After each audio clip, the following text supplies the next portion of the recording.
Assalamu alaikum. Welcome to my YouTube channel. So students, today we are starting class number 16 and in today's class we will talk about had to modal verb. लेकिन class शुरू करने से पहले अगर अभी तक आप लोगों ने मेरे चैनल को सब्सक्राइब नहीं किया तो प्लीज़ सब्सक्राइब के बटन पे क्लिक कर दीजिए और साथ ही बेल आइकन पे क्लिक कर दीजिए ताकि आपको हर नई आने वाली वीडियो का नोटिफिकेशन मिलता रहे। और अगर आप लोगों को मेरी वीडियोस पसंद आ रही हैं और अगर आप इन वीडियो से कुछ सीख रहे हैं तो प्लीज़ लाइक के बटन पे क्लिक कर दीजिए और अपने दोस्तों के साथ भी इनको शेयर कीजिए। और अगर आपको कोई भी कन्फ्यूजन हो रहा है, कोई मसला हो रहा है, कोई चीज़ समझ में नहीं आ रही तो आप लोग कमेंट्स बॉक्स में जाके कमेंट्स कर सकते हैं ताकि मैं आपके उस मसले का हल कर सकूं। सो चलें गाइस, स्टार्ट करते हैं क्लास नंबर 16। सो स्टूडेंट्स, हम पढ़ने जा रहे हैं हैड टू मॉडल वर्ब। अब बेसिकली हैड जो है ये हैज और हैव की सेकंड फॉर्म है। तो सेकंड फॉर्म हम पास्ट में यूज करते हैं, यानी कि ये सेंस उसी में यूज होगा जिस सेंस में हम हैज टू और हैव टू को पिछली क्लासेस में डिस्कस कर चुके हैं। फर्क सिर्फ इतना आएगा कि has to and have to को हम प्रेजेंट में यूज कर रहे थे और हैड टू को हम पास्ट में यूज करेंगे। मतलब इसका भी वही होगा, मकसद इसका भी वही होगा, फर्क सिर्फ इतना होगा कि ये पास्ट में यूज होगा। तो जैसे कि इसकी डेफिनेशन भी है, to express necessity in the past, कि गुजरे हुए वक्त में किसी की जरूरत को बयान करने के लिए हम हैड टू का यूज करेंगे। टू एक्सप्रेस बयान करने के लिए, नेसेसिटी जरूरत को, इन द पास्ट गुजरे हुए वक्त में। तो अब अगर हम हैज टू और हैव टू की डेफिनेशन को देखें तो वो थी to express necessity in the present, के मौजूदा वक्त में किसी की जरूरत को बयान करने के लिए।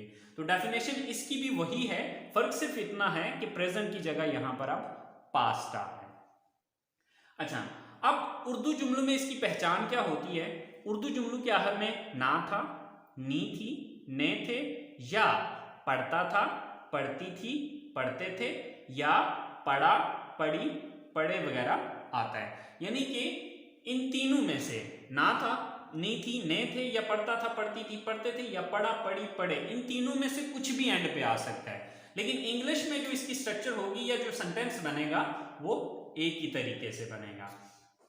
अब जैसे कि देखें कि प्रेजेंट की अगर हम बात करते हैं तो वहां पे था ना है, नी है, ने है, पढ़ता है, पढ़ती है, पढ़ते हैं, ठीक है। लेकिन यहाँ पे चूंकि पास्ट का सेंस है तो फिर अब ना है, नी है, ने है, नहीं, बल्कि है ना था, नी थी, ने थे, या पढ़ता था, पढ़ती थी, पढ़ते थे, या पढ़ा, पढ़ी, पढ़े वगैरह आता है। तो देखिए, जो भी काम हमने करना था या हमें जो भी काम करना पड़ता था या जो भी काम करना पड़ा वो हमारी जरूरत थी, ठीक है। तो अब जरूरत को गुजरे वक्त में बयान करने के लिए हैड टू का यूज किया जाएगा।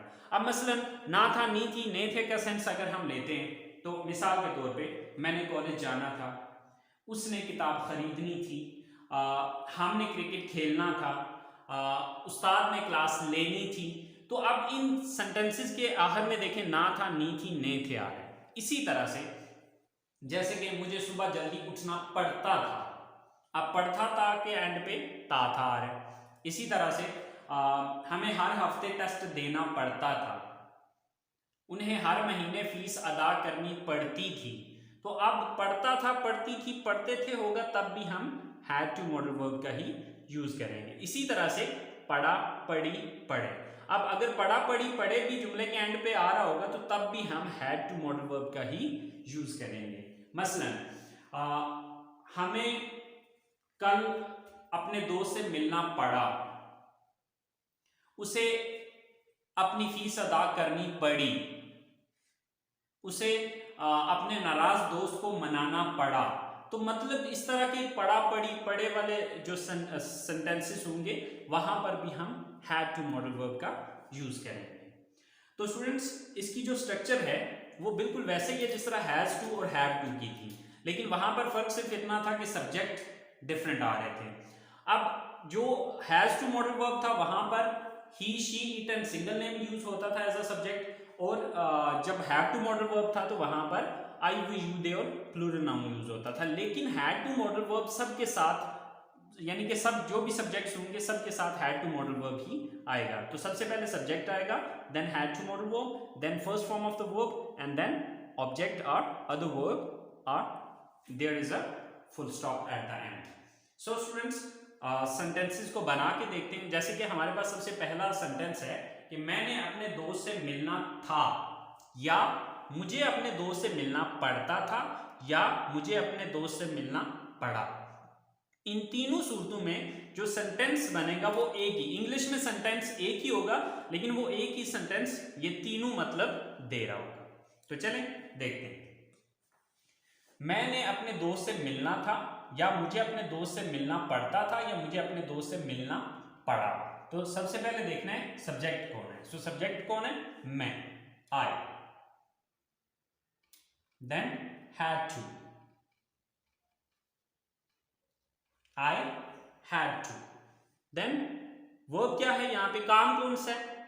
मिलना, मुलाकात करना, meet, I had to meet, I had to meet। किससे मिलना था? ऑब्जेक्ट क्या है? अपने दोस्त से, my friend, I had to meet my friend। मैंने अपने दोस्त से मिलना था, या मुझे अपने दोस्त से मिलना पड़ता था, या मुझे अपने दोस्त से मिलना पड़ा। यानी कि ये एक ही सेंटेंस इन तीनों का मतलब दे रहा हो। फिर इसी तरह से हमारे पास नेक्स्ट सेंटेंस है,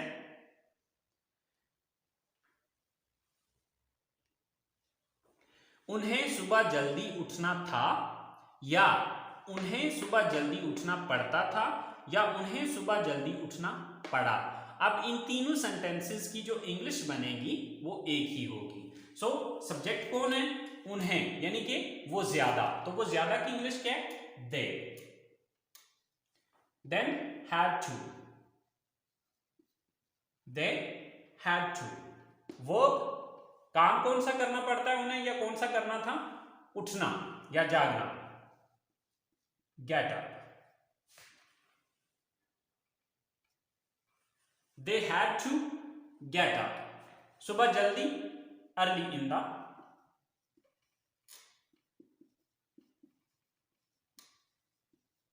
morning।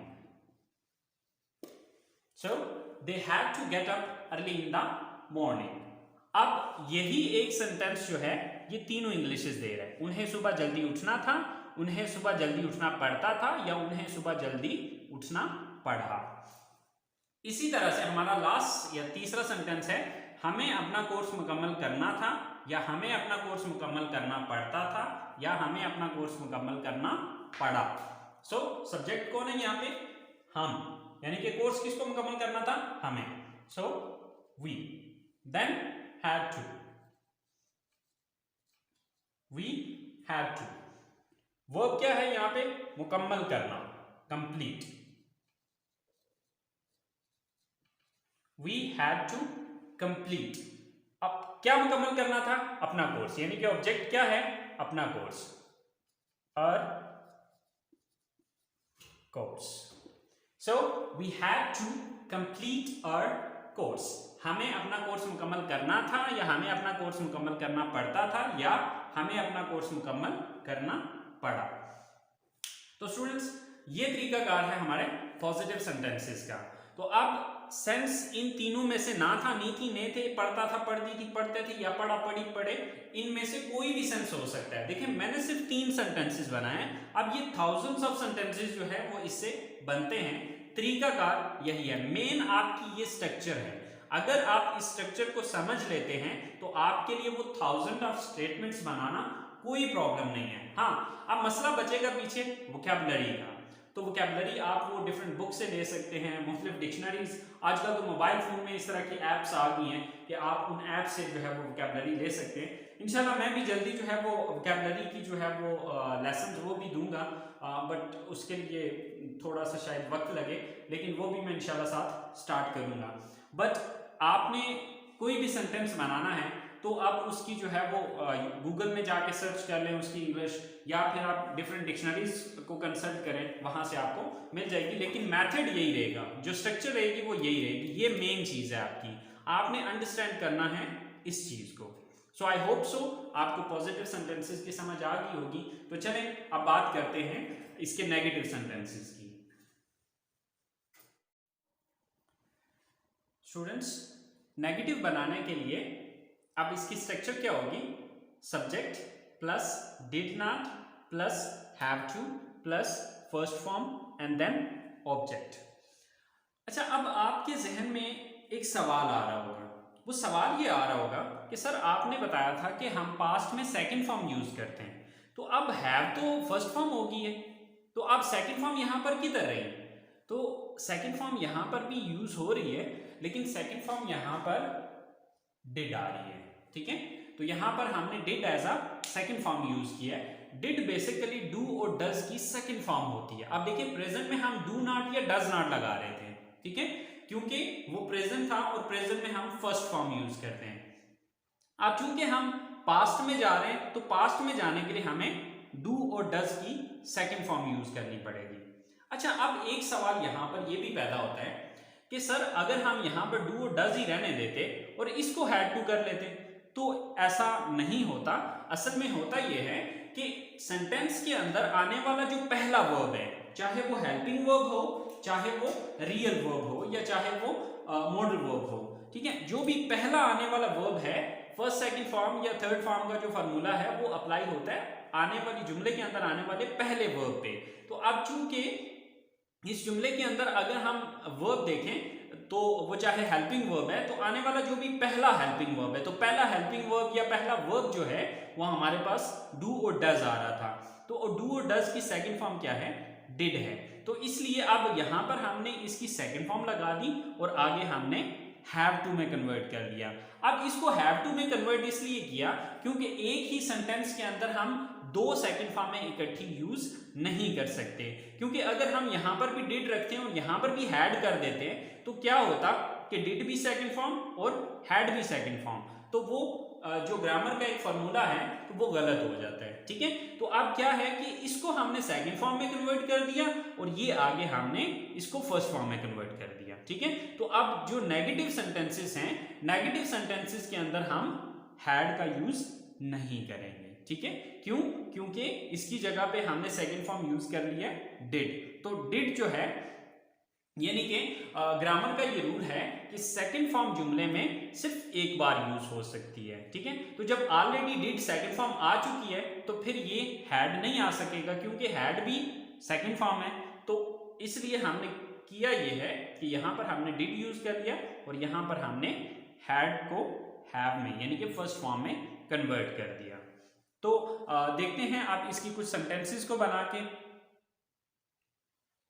सो स्टूडेंट्स, उसने नई किताबें नहीं खरीदनी थी, या उसे नई किताबें नहीं खरीदनी पड़ती थी, या उसे नई किताबें नहीं खरीदनी पड़ी। सो उसने नई किताबें नहीं खरीदनी थी। अब सब्जेक्ट कौन है? उसने, यानी कि वो एक लड़का भी हो सकता है, वो लड़की भी हो सकती है। बहरहाल हम इसको फिर लड़की ले लेते हैं। सो वो एक लड़की, शी। आगे did not and the shortcut is didn't. जब आप इसको स्पीकिंग में यूज करेंगे तो आप बेशक इसको डिडंट यूज कर लें, दोनों सूरतों में। डिड नॉट कहा तब भी सही है, डिडंट कहा तब भी सही है, लेकिन राइटिंग के अंदर आपने इसको पूरा ही लिखना है। Did not, she did not, then have to, she did not, have to, then first form of the verb. Verb क्या है यहां पे, काम कौन सा है? खरीदना, buy. She did not have to buy. क्या खरीदने की बात हो रही है? नई किताबें, new books. So she did not have to buy new books. उसने नई किताबें नहीं खरीदनी थी, या उसे नई किताबें नहीं खरीदनी पड़ती थी, या उसे नई किताबें नहीं खरीदनी पड़ी। नेक्स्ट सेंटेंस है हमारे पास, आसिम ने घर नहीं बेचना था, या आसिम को घर नहीं बेचना पड़ता था, या आसिम को घर नहीं बेचना पड़ा। सो सब्जेक्ट कौन है यहां पे? Asim. Then did not, Asim, did not. Then have to, Asim did not have to. आगे वर्ब क्या है यहां पे, बेचना, sell. Asim did not have to sell. क्या बेचने की बात हो रही है, घर. Asim did not have to sell his house. Asim did not have to sell his house. कि आसिम ने अपना घर नहीं बेचना था, या आसिम को घर नहीं बेचना पड़ता था, या आसिम को घर नहीं बेचना पड़ा. इन तीनों सूरतों में सेंटेंस यही बनेगा. हमारा लास्ट सेंटेंस है, रानी ने कपड़े नहीं धोने थे, या रानी को कपड़े नहीं धोने पड़ते थे, या रानी को कपड़े नहीं धोने पड़े. सो सब्जेक्ट कौन है यहां पे, Rani. Then did not, then have to. Rani did not have to. Verb क्या है यहां पे, काम कौन सा करना था उसने, धोना, wash. Rani did not have to wash. क्या धोने की बात हो रही है, कपड़े, the clothes. So Rani did not have to wash the clothes. कि रानी ने कपड़े नहीं धोने थे, या रानी को कपड़े नहीं धोने पड़ते थे, या रानी को कपड़े नहीं धोने पड़े. तो स्टूडेंट्स ये थे इसके नेगेटिव सेंटेंसेस. तो स्टूडेंट्स अगर आपको नेगेटिव समझ आ गए तो मेरा ख्याल है इंट्रोगेटिव सेंटेंसेस बनाना आपके लिए कोई प्रॉब्लम नहीं है. क्यों, क्योंकि इंट्रोगेटिव सेंटेंसेस के लिए मैंने आपको एक रूल बताया था, और वो रूल ये था कि नेगेटिव सेंटेंसेस में जिस लफ्ज के बाद आपने नॉट लगाया उस लफ्ज को उठा के जुमले के शुरू में ले आए तो वो इंट्रोगेटिव बन जाएगा या सवालिया बन जाएगा. तो यहां पर हमने किसके बाद नॉट लगाया था, डिड के बाद. तो इस डिड को उठा के सेंटेंस के शुरू में लगा दें तो ये इंट्रोगेटिव बन जाएगा. तो चले आए देखते हैं इसके interrogatives. So students interrogative sentences बनाने के लिए first of all did, then subject, then have to, then first form of the verb, and then object, and at the end there is a question mark. So जैसे कि हमारे पास पहला sentence है, क्या उन्हें हर रोज खाना बनाना था, या बनाना पड़ता था, या बनाना पड़ा. इन तीनों सूरतों में सेंटेंस एक ही होगा. So first of all did, subject कौन है, उन्हें, यानी कि वो ज्यादा है, they. Then have to, did they have to. Verb क्या है यहां पे, खाना बनाना, मेक. इसकी जगह अगर आप कुक भी लगाना चाहें तो आपकी अपनी मर्जी है, दोनों सूरतों में मतलब यही होगा. Did they have to make और कुक. क्या बनाने की बात हो रही है, खाना, the food. Did they have to cook और मेक द फूड, हर रोज, डेली.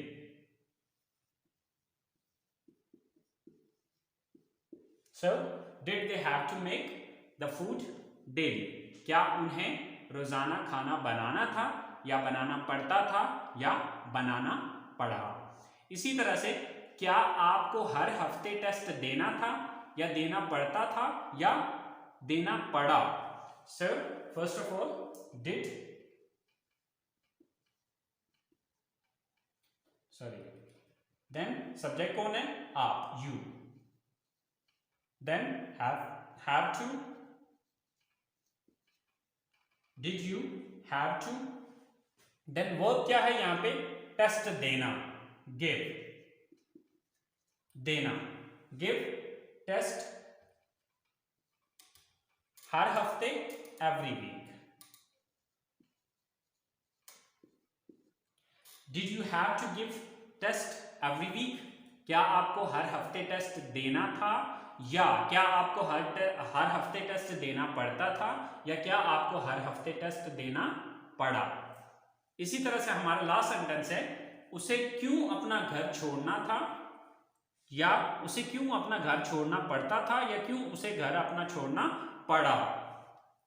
अब देखिए ये जो सेंटेंस है ये क्वेश्चन वर्ड वाला सेंटेंस है, ठीक है। क्वेश्चन वर्ड जैसे कि आपको मैंने क्वेश्चन वर्ड का तरीकाकार बताया था कि इसी एक इंट्रोगेटिव सेंटेंस के शुरू में आप क्वेश्चन वर्ड लगा दें तो वो इंट्रोगेटिव बन जाएगा। तो अब यहाँ पर क्वेश्चन वर्ड क्या यूज हो रहा है, क्यों। तो क्यों की इंग्लिश क्या होती है, व्हाई। तो सबसे पहले यहां पर व्हाई यूज होगी, बाकी स्ट्रक्चर आप नेक्स्ट ये यूज होगी, why then did, why did. Then subject कौन है, उसे, यानी कि वो एक लड़का भी हो सकता है, वो एक लड़की भी हो सकती है। तो चले हम फिल वक्त लड़की का यूज कर लेते हैं, she, why did she, then have to, why did she have to. Verb क्या है यहां पे, छोड़ना, leave, why did she have to leave. क्या छोड़ने की बात हो रही है, अपना घर, her house. So why did she have to leave her house? कि उसे अपना घर क्यों छोड़ना था, या क्यों छोड़ना पड़ता था, या क्यों छोड़ना पड़ा। तो अब इस तरह के जितने भी सेंटेंसेस हैं स्टूडेंट्स, वो इसी तरीके से बनेंगे। बस इन स्ट्रक्चर्स को आप अंडरस्टैंड कर लीजिए। अगर आप इस स्ट्रक्चर को अंडरस्टैंड कर लेते हैं तो स्टूडेंट्स ये कुछ भी नहीं है, बहुत सिंपल है, बहुत इजी है। बस ये है कि आपको इनका एक तो ये पता होना चाहिए कि इन मॉडल वर्ब्स का यूज किस सेंस में होता है और कहाँ कहाँ पे किया जाता है, और दूसरा ये कि आपको स्ट्रक्चर का पता होना चाहिए। तो 1000 ऑफ सेंटेंसेस आप खुद से बना सकते हैं, कोई मसला नहीं है, कोई प्रॉब्लम नहीं है। आई होप सो आपको इंट्रोगेटिव सेंटेंसेस की समझ आ गई होगी कि किस तरह से हमने इंट्रोगेटिव सेंटेंसेस को बनाया है। लेकिन फिर भी अगर आपको कोई छोटा मोटा कन्फ्यूजन रह गया है, कोई बात समझ में नहीं आई, तो गाइस आप लोग कमेंट्स बॉक्स में जाके आप कमेंट्स कर सकते हैं। इंशाल्लाह मैं आप लोगों को जो भी आपका कन्फ्यूजन होगा उसे क्लियर करने की कोशिश करूंगा। सो खत्म करते हैं आज की हमारी क्लास। तो इंशाल्लाह जिंदगी रही तो आप लोगों से अगली क्लास में मुलाकात होगी। सो तब तक के लिए अपना ख्याल रखिएगा। सो अल्लाह हाफिज, अल्लाह निगहबान।